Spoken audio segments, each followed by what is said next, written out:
C'est bien, donc on lit dans Deutéronome au chapitre 1, puis on lit à partir du verset 9, puis on peut lire jusqu'au verset 20. Donc je commence la lecture, puis si vous êtes intéressé de lire, vous pouvez le faire. Deutéronome 1, verset 9. Dans ce temps-là, je vous dis, je ne puis pas à moi seul vous porter. L'Éternel, votre Dieu, vous a multiplié, et vous êtes aujourd'hui aussi nombreux que les étoiles du ciel. Que l'Éternel, le Dieu de vos pères, vous augmente 1000 fois autant, et qu'il vous bénisse comme il vous l'a promis. Comment porterai-je à moi seul votre charge, votre fardeau et vos contestations?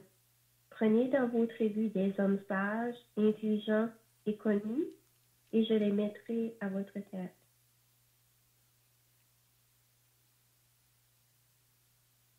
Vous me répondîtes en disant, ce que tu proposes de faire est une bonne chose.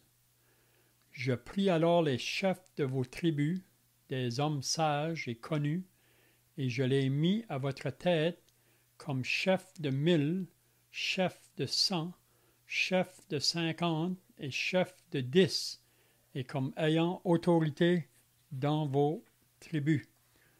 Donc pour ceux qui viennent d'être ajoutés, là, on est dans le Deutéronome au chapitre 1, puis là on lit à partir du verset 16. Je donnai dans le même temps cet ordre à vos juges. Écoutez vos frères et jugez selon la justice les différences de chacun avec son frère ou avec l'étranger. Vous n'aurez point égard à l'apparence des personnes dans vos jugements. Vous écouterez le petit comme le grand.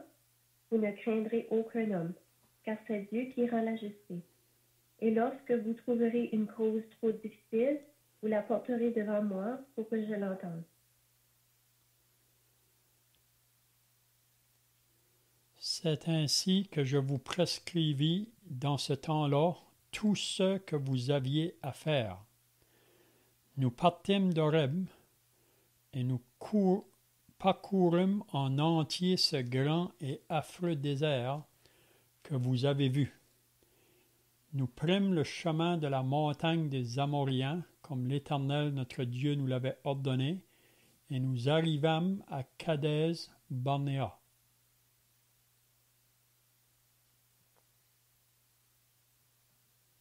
Je vous dis, vous êtes arrivés à la montagne des Amoréens. L'Éternel, notre Dieu, nous donne.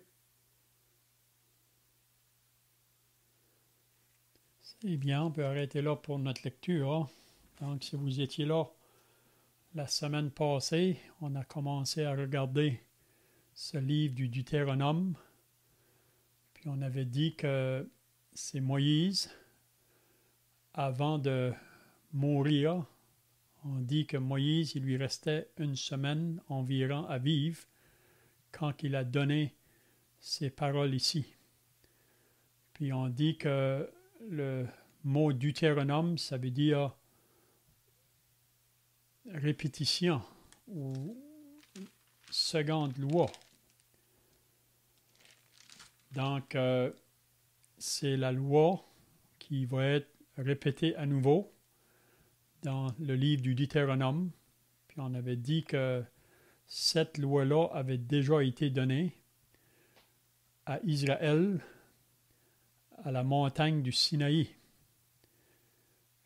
Puis elle a été donnée vraiment à la première génération qui sont sortis là de l'Égypte. Après que Moïse avait fait sortir ce peuple-là du pays d'Égypte, c'est à la première génération de ce peuple-là que la loi a été donnée.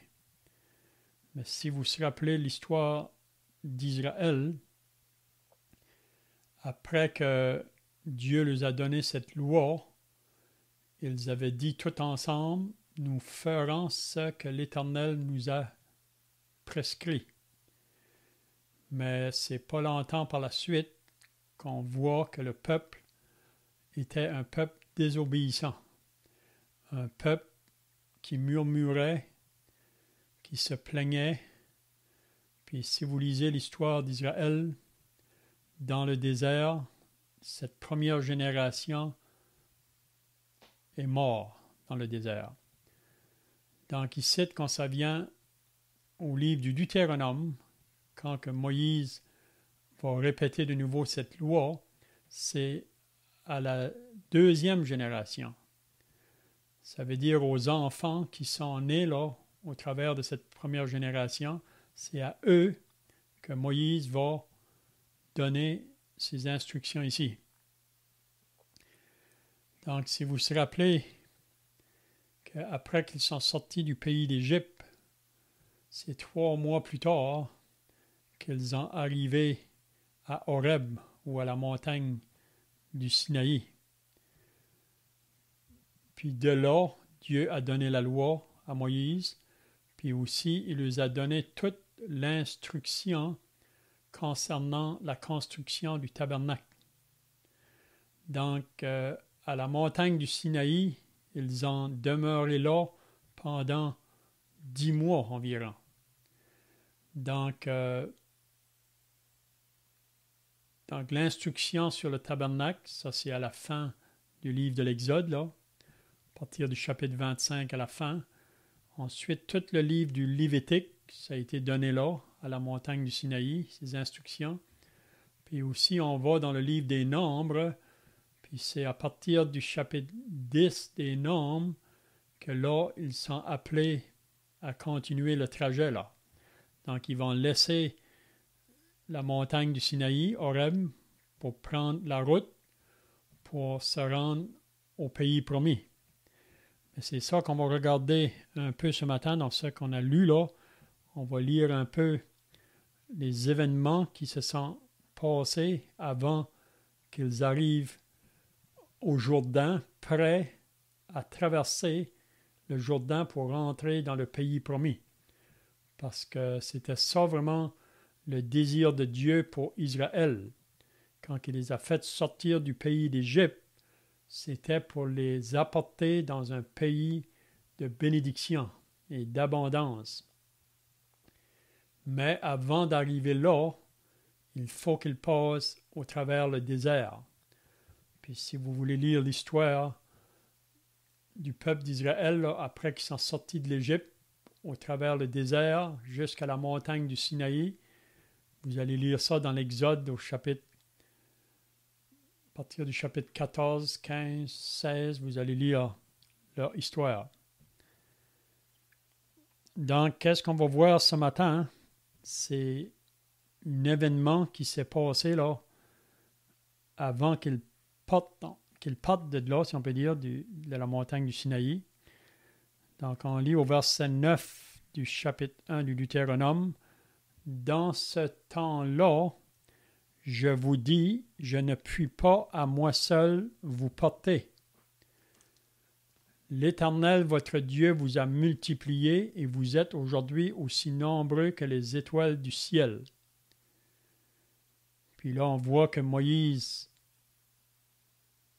lui a donné la bénédiction, si on peut dire, là, que l'Éternel, le Dieu de vos pères, vous augmente 1000 fois autant et qu'il vous bénisse comme il vous l'a promis. Comment porterai-je à moi seul votre charge, votre fardeau et vos contestations? Donc, ici, probablement vous vous rappelez, si vous lisez dans l'Exode au chapitre 18, après que Moïse a fait sortir ce peuple-là du pays d'Égypte, un peuple environ de 2 millions de personnes, puis là, il les a amenés dans le désert. Puis si vous lisez dans l'Exode 18, vous allez voir que le beau-père de Moïse, Jéthro, le Madianite, là, est venu à la rencontre de Moïse avec la femme de Moïse et ses fils. Puis quand ils ont arrivé dans le lieu là où Jéthro était, le beau-père de Moïse, Moïse a raconté à son beau-père tout ce que l'Éternel avait accompli pour eux autres là. à partir de quand que Moïse est allé en Égypte vers le roi pour lui dire « Laisse aller mon peuple », puis vous vous rappelez que le roi ne voulait pas les laisser aller, Dieu a été obligé d'envoyer des plaies sur l'Égypte, mais à la fin, après la dernière plaie, là, il les a laissés aller.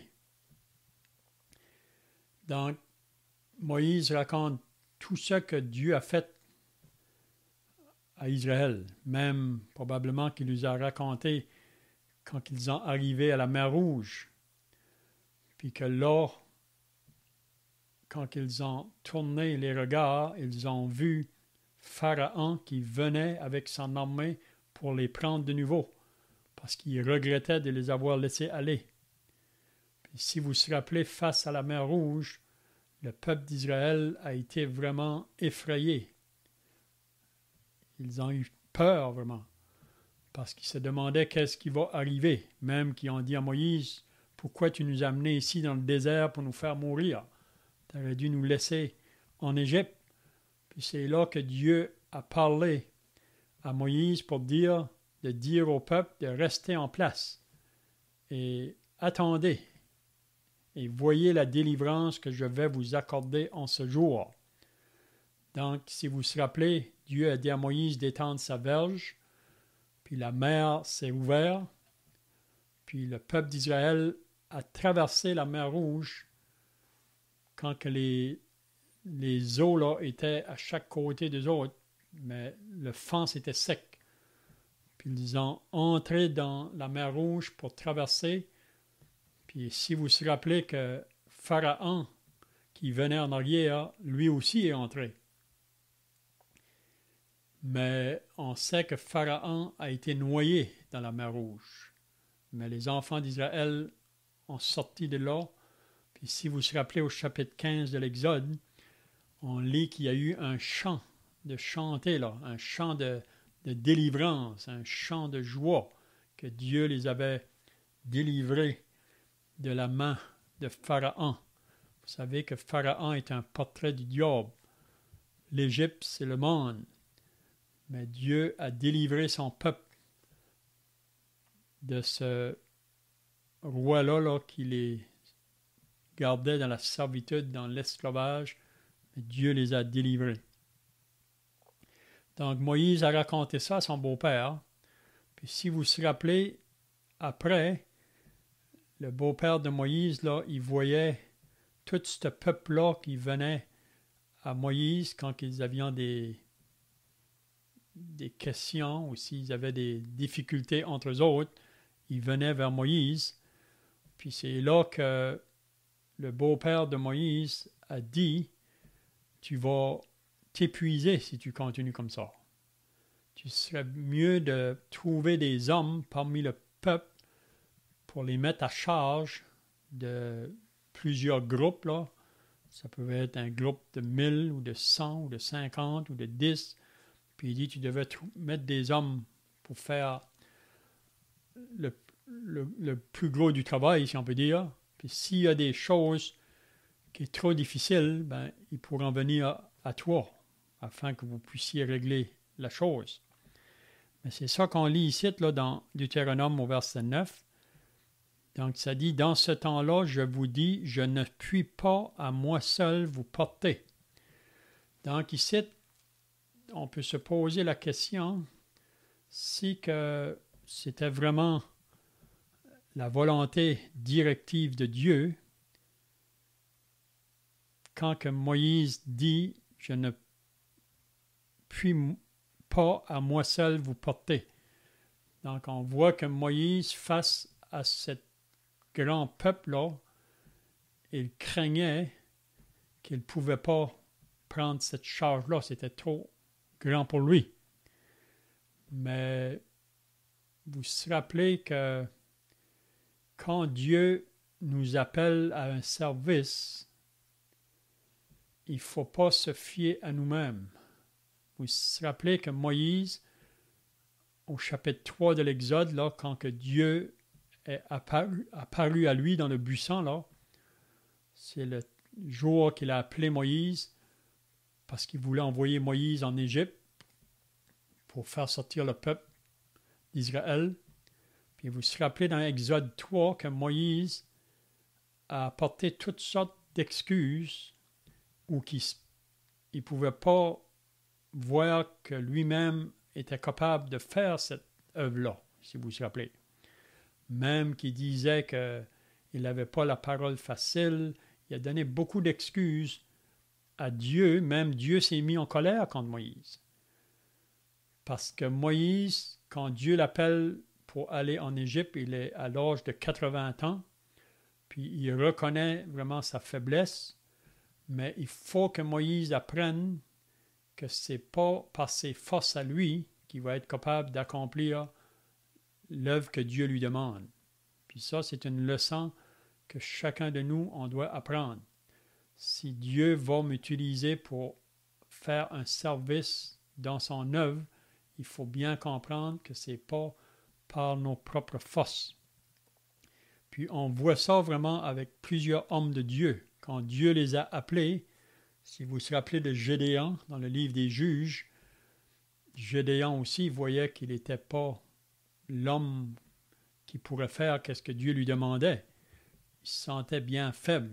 Il reconnaissait qu'il était dans une famille très pauvre, mais Dieu dit à Gédéon, va avec la force que tu as, puis moi je vais accomplir ce qui doit être fait.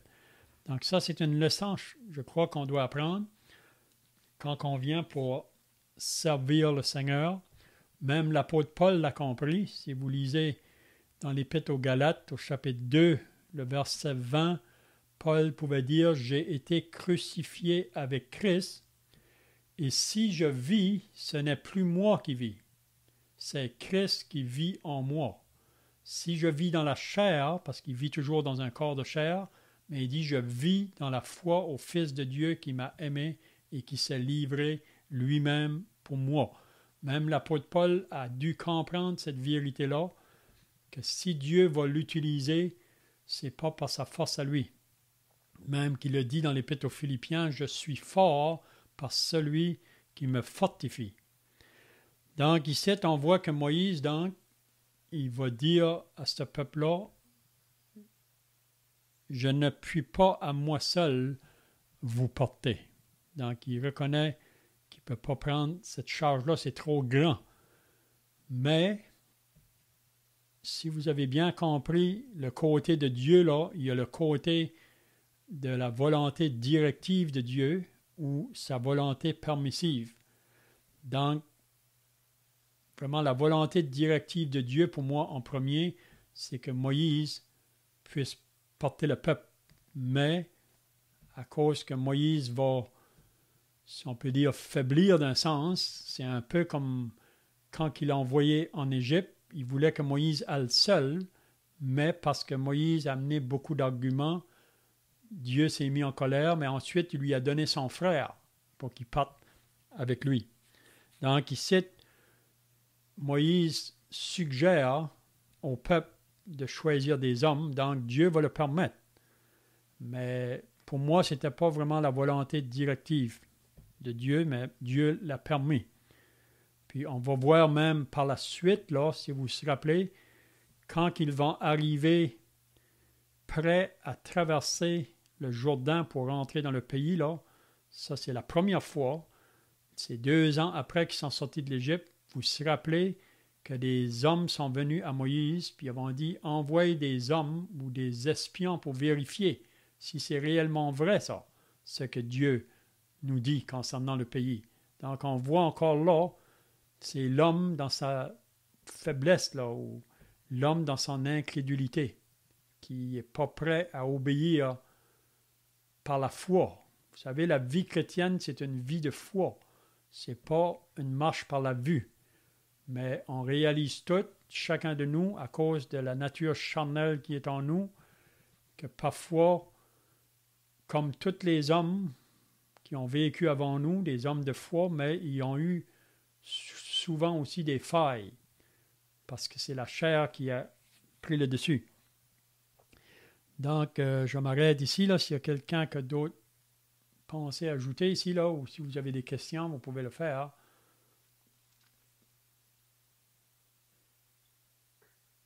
Léon, j'essaie de comprendre la volonté directive de Dieu, le fait que Moïse n'était pas capable de le porter parce qu'il est clair que Dieu avait placé Moïse à la tête du peuple. Il est clair aussi que Moïse ne suffisait pas à la tâche pour régler toutes les petites choses. Et il est clair aussi qu'à un moment donné, l'Éternel va mettre son esprit sur 70 des dirigeants d'Israël. Je pense même que c'est Josué qui va venir et va s'en plaindre à Moïse. Que d'autres prophétisent, et Moïse va dire que tout le peuple de l'Éternel puisse prophétiser. Donc, je ne suis pas certain pourquoi tu dis que ce n'était pas la volonté de Dieu que ces hommes viennent en appui à Moïse d'une certaine façon. En fait, ce qui n'était peut-être pas la volonté directive de Dieu, c'était que Moïse fasse seul le travail, selon moi. On sait aussi que la Bible nous dit que le grand nombre, la sagesse est dans le grand nombre de conseillers. On voit aussi dans le Nouveau Testament qu'il ne doit pas y avoir un seul ancien, mais qu'il doit y avoir toujours plusieurs anciens dans une assemblée. Donc, je ne suis pas certain que je comprends ton point. Je ne sais pas si ma question est claire. Hein. Oui, c'est un peu la même pensée, comme que je dis, là, quand ils vont arriver pour traverser le Jourdain, là, 2 ans après la sortie du pays d'Égypte. Ça, c'est la première fois, là, à Gadès Barnéa. Je ne sais pas si on touche à ça aujourd'hui, là. Mais quand ils sont arrivés là, ils étaient prêts à traverser, mais il y a des personnes qui sont venues à Moïse, on lit ça au verset 22, « Vous vous approchez tous de moi et vous dites, envoyant des hommes devant nous pour explorer le pays. » Pour moi, ça, ce n'était pas la volonté directive de Dieu. La volonté directive de Dieu, il nous avait dit que ce pays-là était à eux, il y avait juste à s'en emparer et le prendre, mais on voit une forme d'incrédulité, si on peut dire. Donc, ils viennent à Moïse, ils disent « Envoyez-nous des hommes », mais Moïse va le faire. On pourrait dire là que ça, c'est la directive permissive. Dieu le permet ça, mais ce n'était pas directement sa volonté directive, là. C'est un peu comme Moïse. Dieu voulait l'utiliser lui seul pour aller en Égypte au début, mais parce que Moïse a amené des arguments ou qu'il sentait sa faiblesse, donc Dieu lui a donné Aaron pour aller avec lui. Mais vous savez que Aaron n'a pas été une aide avec Moïse quand que Moïse était là sur la montagne, puis Aaron était en bas avec le peuple. Puis le peuple a demandé à Aaron de leur faire un Dieu. Puis vous vous rappelez qu'est-ce qui s'est passé dans Exode 32. Donc on voit vraiment dans l'histoire d'Israël, vous savez, on ne se moque pas de Dieu. Ce qu'un homme sème, il va le moissonner. Puis chacun de nous, à chaque jour, dans les décisions qu'on doit prendre, c'est soit qu'on le prend sur le côté charnel ou le côté spirituel. Parce qu'on a toujours cette nature charnelle en nous. Donc pour moi ici, Dieu va permettre que, puis vous savez la raison pourquoi que dans le désert, là, que Moïse n'a pas toujours eu ça facile, parce que le peuple, plutôt d'être un peuple obéissant, c'est un peuple qui était toujours en train de murmurer et de se plaindre. Donc, c'est pas facile pour un conducteur quand que le peuple est dans cette condition-là. Vous comprenez?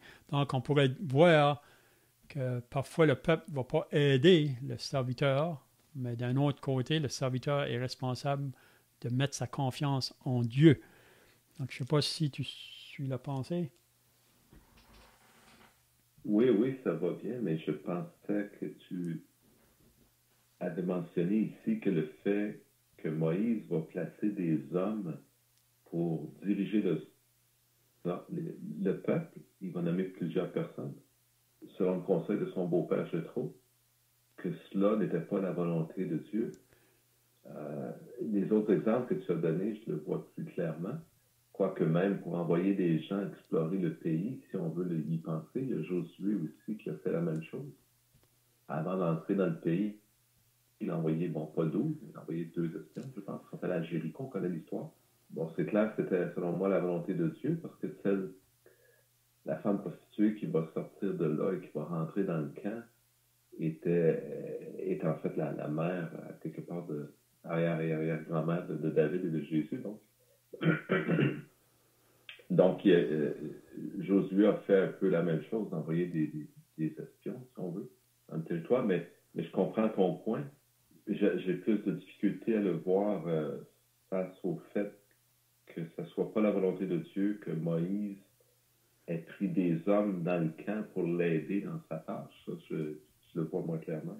Mais ce n'est pas que le peuple va avoir plus, parce que, comme tu disais tout à l'heure, quand que Dieu va permettre de mettre les hommes, il va seulement prendre l'esprit qui était en Moïse pour le partager avec 70 autres. Donc, c'est la même puissance qui va être utilisée dans le sens. Tu comprends? Donc, je pense que c'est la même pensée. Vous vous rappelez qu'à un moment que le peuple d'Israël, dans Samuel au chapitre 9, là, ont demandé un roi pour Israël. Mais ça, ce n'était pas la volonté de Dieu, que le peuple demande un roi pour Israël. Vous comprenez? C'est qu'Israël voulait avoir un roi comme les nations autour d'eux autres. Donc, la volonté directive de Dieu, c'est que c'est Dieu qui doit régner sur son peuple. Mais vous vous rappelez que même Samuel, au début, ne voulait pas leur donner un roi. Mais qu'est-ce qui est arrivé? Ils insistaient tellement. Donc, Dieu dit à Samuel, ils veulent un roi, donne-leur un roi. Donc, ça, c'est ça que je veux faire comprendre, là. Le côté directif ou permissif.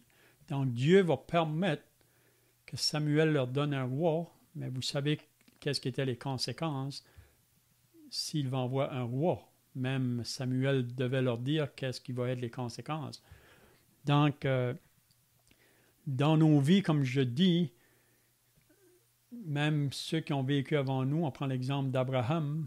À un moment donné, Abraham, vous savez, quand que la famine est venue, Abraham aurait dû rester en Canaan. La volonté directive de Dieu, c'est qu'il soit en Canaan. Mais il va partir en Égypte. Mais pour moi, ça, ce n'est pas la volonté de Dieu. Donc, c'est Abraham qui fait une décision, là, selon la chair, si on peut dire. Mais Dieu comprend la faiblesse des hommes. Il comprend. Mais si on va être capable d'avancer pour faire du progrès, là, ça ne va pas être selon la chair. C'est vraiment une marche toujours par l'esprit. Mais c'est un sujet, peut-être qu'on pourra en discuter plus après, si tu veux. Donc, ici, on voit, là, donc, il va avoir il va demander aux hommes, prenez dans vos tribus des hommes sages. Donc, ces choses-là vont être faites. Puis les hommes qui vont être capables de veiller sur les différents groupes, si on peut dire, là, c'est pas des hommes n'importe qui, si on peut dire, dans le peuple. Il dit, premièrement, prenez dans vos tribus des hommes sages, intelligents et connus, et je les mettrai à votre tête. Il dit, vous me répondîtes, donc c'est le peuple qui répond à Moïse, là. Vous me répondîtes en disant, ce que tu proposes de faire est une bonne chose. Oui. Donc on voit que tout le peuple se met en accord avec Moïse. Puis c'est ça qu'ils vont faire, là. Au verset 15, je prie alors les chefs de vos tribus, des hommes sages et connus, et je les mis à votre tête comme chef de 1000, chef de 100, chef de 50 et chef de 10, et comme ayant autorité dans vos tribus. Donc, on voit qu'ils vont faire ce que Moïse avait proposé.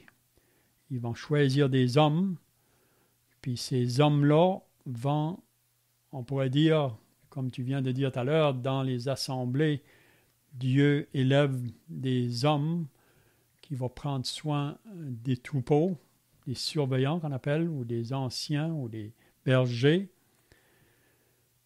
Donc, quand il va y avoir des conflits parmi eux, ou des difficultés, ces hommes-là qui sont mis à la charge là, de différents groupes, eux vont être là pour arranger les choses. Okay? Mais le verset 16 à 18, c'est très important, là. qu'est-ce que Moïse va leur dire? Je donnais dans le même temps cet ordre à vos juges. Donc, ceux qui vont prendre les décisions finales, si on peut dire, ceux qui vont, à propos d'une chose qui peut se passer parmi le peuple, il dit, écoutez vos frères et jugez selon la justice les différends de chacun avec son frère ou avec l'étranger. Donc, ça va être très important que leur jugement soit fait selon la justice. Puis de ne pas faire de différence. Et même qu'il dit au verset 17, vous n'aurez point égard à l'apparence des personnes dans vos jugements. Donc, il ne faut pas faire de favoritisme. Il ne faut pas regarder, c'est ce qu'il dit après, là, vous écouterez le petit comme le grand. Vous écouterez, vous ne craindrez aucun homme, car c'est Dieu qui rend la justice. Donc, il faudra qu'il juge justement. Il ne faut pas qu'il y ait la crainte, parce que vous savez, parfois, il y a des hommes qui sont plus autoritaires dans leur manière d'agir, mais il ne faudra pas qu'ils se laissent intimider. Il faut qu'ils jugent les choses selon la justice. Hein? Et lorsque vous trouverez une cause trop difficile, donc le moment qu'ils vont avoir un problème trop difficile, qu'est-ce qu'ils devaient faire? Il faut qu'ils viennent vers Moïse pour ça, pour que je l'entende. C'est ainsi que je vous prescrivis dans ce temps-là tout ce que vous aviez à faire. Donc on voit ce que Moïse a demandé au peuple de faire. Il dit qu'ils l'ont fait. Ouais. Donc je ne sais pas si vous avez d'autres pensées ici là, à propos de ce que Moïse a donné à ce peuple, les conseils qu'il lui a donnés.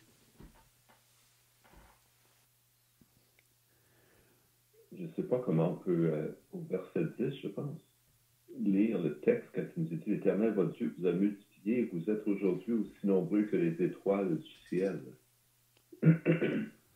On sait aujourd'hui que si on regarde le ciel, en fait, on va, je pense, à l'œil nu, être capable de voir environ 3000 étoiles. Je ne sais pas à quel point dans ce temps ils avaient des moyens. La vision était peut-être différente. On sait qu'ils vivaient plus longtemps aussi. Ils pouvaient voir plus d'étoiles. On peut voir aussi la phrase comme simplement ou bien Moïse étant un peu découragé, utilise une espèce d'expression exagérée. On sait que les étoiles du ciel, on ne peut même pas encore aujourd'hui les compter. C'est des milliards de milliards de milliards d'étoiles. On n'est pas capable vraiment de compter les étoiles du ciel. Donc, l'expression de Moïse est ou bien c'est une, comment dire, une espèce de paraphrase, une façon de dire les choses, une image, ou bien c'est une parole de découragement devant la grandeur du peuple. Donc, il justifie son action en, je ne sais pas comment dire, en exagérant le nombre de personnes, la grosseur du problème. Parfois, on fait cela. C'est une façon de parler. Je me posais un peu la question là-dessus, là, cette expression aussi nombreux que les étoiles du ciel. Oui, probablement c'est juste pour dire que c'est un grand peuple, ça va être un grand peuple et que Dieu va multiplier là. Puis il faut aussi se rappeler que beaucoup qui sont sortis de l'Égypte n'étaient pas tous d'Israël. Et on lit ça dans le livre des Nombres, qu'il y a un ramassis de gens qui est sorti avec eux autres quand ils sont sortis de l'Égypte. Puis même si vous lisez bien le livre des Nombres, vous allez voir que c'est ce ramassis de gens-là qui a été premièrement les premiers à murmurer. Parce qu'ils n'étaient pas vraiment d'Israël, puis ils ont influencé même tout le peuple. Okay? Mais c'est pas une charge facile. Ça, on peut dire, pour Moïse, si ça aurait été avec un peuple obéissant, c'est différent. Mais un peuple qui va toujours désobéir, puis même, on va le voir par la suite, là. Donc, c'est comme j'ai dit au début, le livre du Deutéronome, c'est la loi qui est répétée, mais à la deuxième génération. Parce que la première génération vont toutes mourir dans le désert. Il y a seulement 3 hommes qui vont être là à la fin des 40 ans. Là. C'est Josué, Caleb et Moïse. Puis vous savez que Moïse n'entre pas non plus dans le pays. Voyez? Pourquoi que Moïse ne va pas entrer dans le pays? Pourtant, c'est lui que Dieu a utilisé pour faire sortir le peuple, pour les amener au pays. Mais est-ce que la volonté de Dieu n'était pas que Moïse entre dans le pays? La volonté de Dieu? Pourquoi que Moïse n'a pas entré dans le pays à la fin?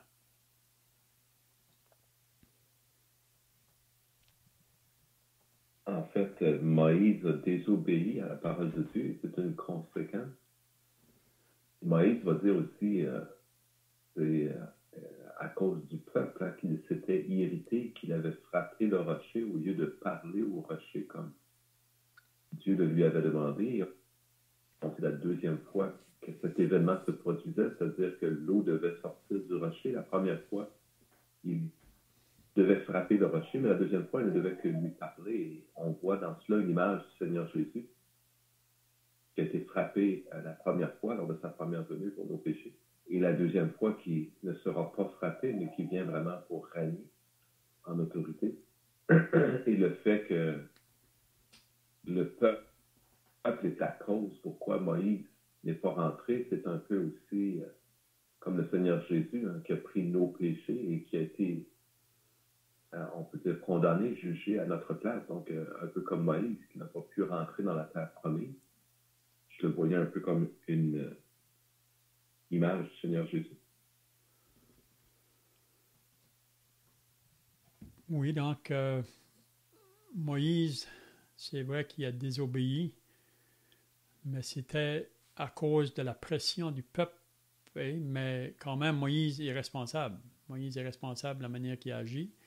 Mais on voit qu'en arrière, c'est vraiment le peuple qui l'a exposé à agir de même, si on peut dire. Là. Mais aussi, comme tu viens de dire, Moïse est vraiment celui qui conduit le peuple sous la loi. On pourrait dire que par la loi, on ne peut pas arriver à Dieu.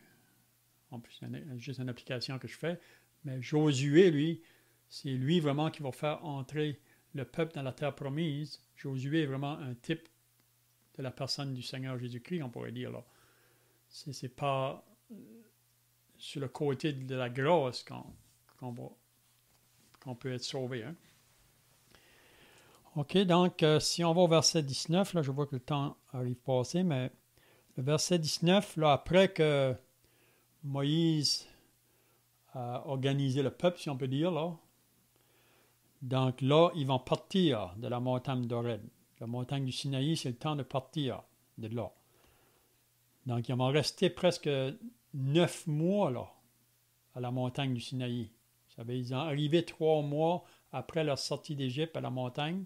Puis là, ils vont passer presque 9 à 10 mois. Puis c'est là après qu'ils vont partir de là. Donc, nous partîmes d'Horeb et nous parcourûmes en entier ce grand et affreux désert que vous avez vu. Nous prîmes le chemin de la montagne des Amoréens, comme l'Éternel notre Dieu nous l'avait ordonné, et nous arrivâmes à Kadès-Barnéa. Donc, quand ils sont arrivés là, c'est peut-être 11 mois plus tard. Après qu'ils sont pas... C'était le temps, je pense, Léon, qu'ils ont utilisé aussi pour la construction de l'arche et du tabernacle. C'est ça. Mm-hmm. Donc, il y a eu un temps, mais là, après qu'ils sont partis, ils arrivent ici, là c'est 2 ans après. Donc là, on peut dire, quand ils sont à Kadès-Barnéa, ils sont juste au Jourdain, ils sont prêts à traverser pour entrer dans la terre promise. Mais là, qu'est-ce qui arrive? Au verset 20, « Je vous dis, vous êtes arrivés à la montagne des Amoréens que l'Éternel, notre Dieu, nous donne. » Donc, c'est ça que Dieu leur a promis. Quand il les a sortis du pays d'Égypte, qu'il voulait les amener dans ce pays-là de bénédiction, là où le lait et le miel coulent, un pays d'abondance. Il dit, je vous le donne. Et ils étaient prêts. Mais là, ça dit, vois, l'Éternel ton Dieu met le pays devant toi. Donc, il dit au peuple, le pays est là, il faut le prendre. Monte, prends-en possession, comme te l'a dit l'Éternel, le Dieu de tes pères. Ne crains point, parce que vous savez, si on va avancer dans les promesses de Dieu, il ne faut pas avoir crainte, la crainte des hommes.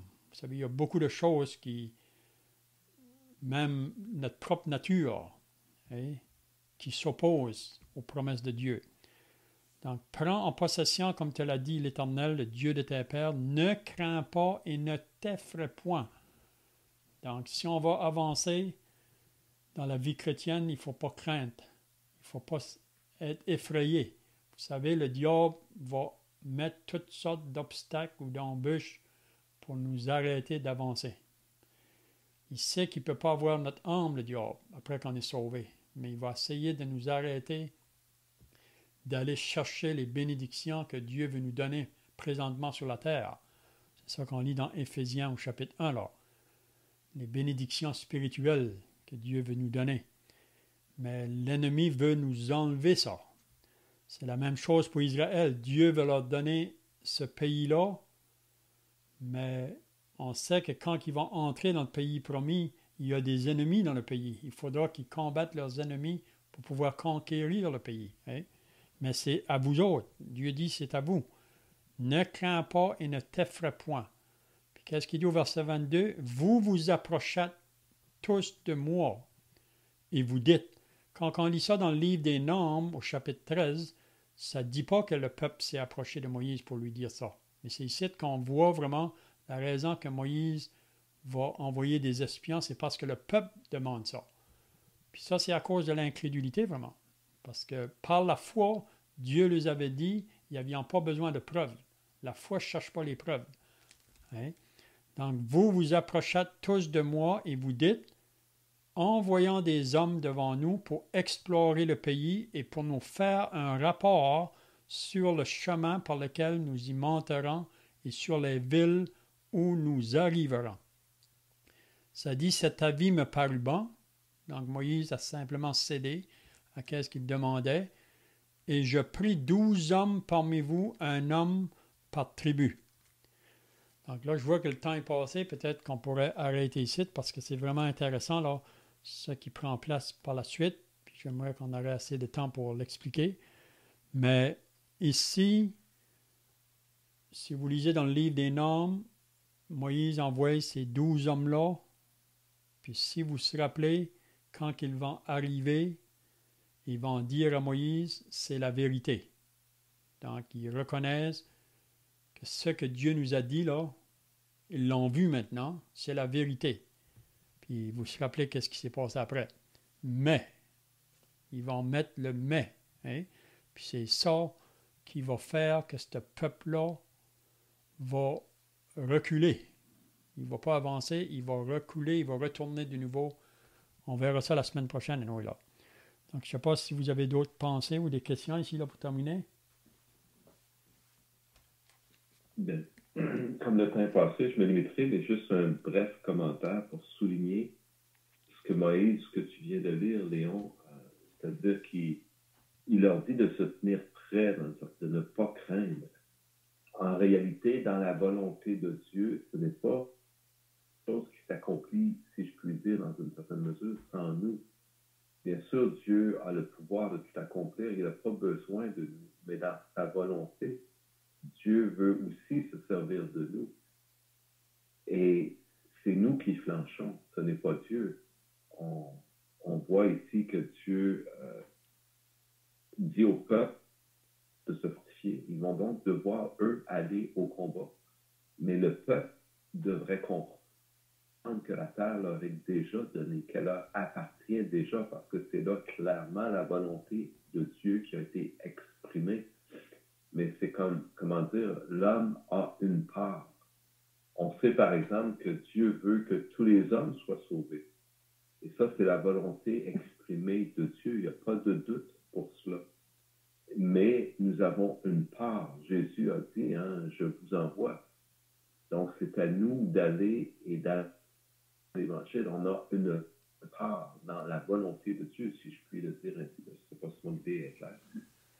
Oui, c'est ça. C'est la même pensée que quand Moïse, comme tu viens de dire, quand Jésus a envoyé ses disciples là, dans leur première mission, il lui a donné des instructions, puis il va les mettre en garde vraiment, parce que le travail pour Dieu, on va toujours rencontrer de l'opposition de la part des hommes autour. Puis si vous lisez dans Matthieu chapitre 10, là, à plusieurs reprises, le Seigneur va dire à ses disciples, ne les craignez pas, ne les craignez point, ne les craignez point.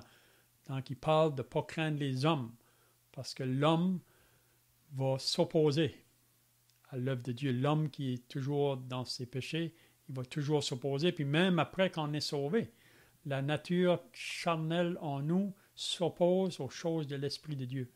Donc, si on va être capable de faire quelque chose pour le Seigneur, c'est comme qu'on a dit au début, c'est pas par notre force.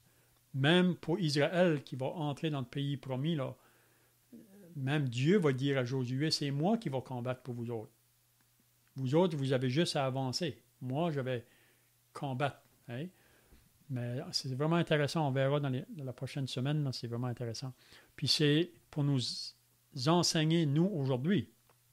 Vous savez, on a lu des versets la semaine passée dans l'Épître aux Romains au chapitre 15, puis l'Épître aux Corinthiens au chapitre 10.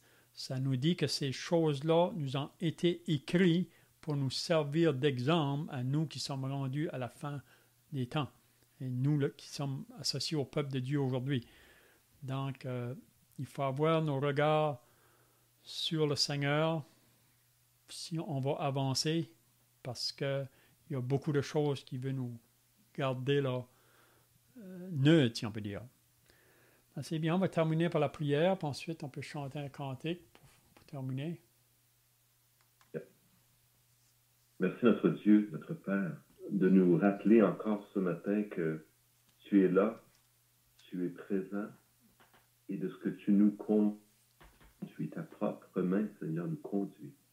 Merci aussi de nous rappeler que nous détourner, de ce que tu es conscient de notre faiblesse, de ce que tu vois, Seigneur, que nous pouvons trembler devant les hommes. Tu connais la nature de l'homme, tu nous connais, et tu sais chaque chose dans notre propre vie qui nous occupe l'esprit, qui dérange nos pensées et notre quiétude. Nous savons, Seigneur, que tu as dit que nous devions ne point craindre. C'est aussi un commandement que nous retrouvons dans le Nouveau Testament. Père, tu es donc conscient et tu nous rends conscients par ces paroles de ce que toi, tu vois en nous. Et Père, tu ne désires pas que nous reculions, mais que nous continuions à avancer par la foi, confiants dans tes promesses. Et si tout ne se passe pas comme nous l'avions prévu, qu'importe, puisque tu es là. Et Seigneur, nous te bénissons que même devant la mort, le Seigneur Jésus, celui qui croit en moi vivra, quand même il serait mort. Il n'y a devant nous aucun obstacle, Seigneur. Mais donne-nous la foi d'avancer et de faire, ô Dieu, ta volonté directive, comme nous l'avons mentionné ce matin. Amen. Amen.